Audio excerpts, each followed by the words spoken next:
Sasa tunakwenda kucheza mchezo dhidi ya klabu ya Simba. Hii ni mechi ambayo sisi kama club tumeona kuna haja ya kuwa na kauli mbiu, na sio mchezo huu, umekuwa ni utamaduni wetu kwa ajili ya kuifanyia branding match, lakini pia klabu yetu.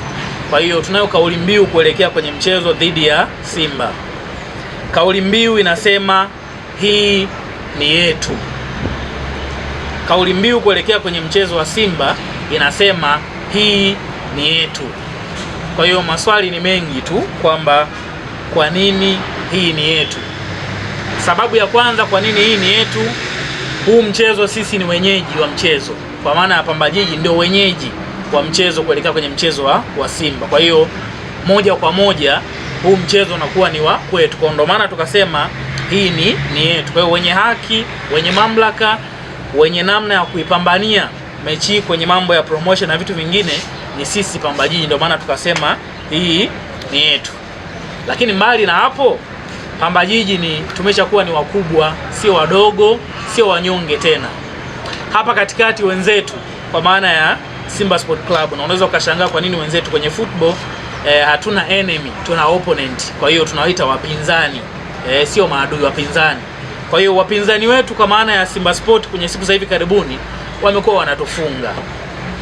Na kwa sababu wanatufunga pia kimpira, na sisi tunajiandaa kimpira tuende sasa tukaondoe huu uteja ambao tumekuwa nao.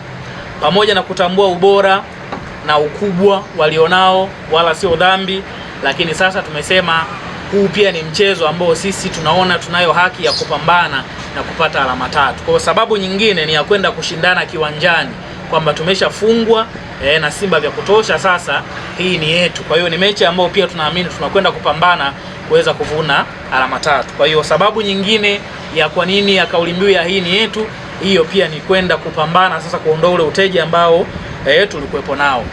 Sababu nyingine sio kwamba wakati wanatufunga hatukuwa tuna timu nzuri, hatukuwa na kikosi bora, la hasha. Lakini kikosi cha msimu huu tulicho nacho, benchi la msimu huu tulilonalo, hatuna sababu hata moja ya kwenda kinyonge kwenye mchezo dhidi ya klabu ya Simba. Kwa hiyo ubora wa kikosi chetu, ubora wa benchi la ufundi na majukumu ambayo wanafanya viongozi wetu, tumeona pia ni muda sahihi sasa wa sisi kwenda kuzipambania alama 3 zingine dhidi ya klabu ya Simba. Ndio maana tukasema hii ni yetu.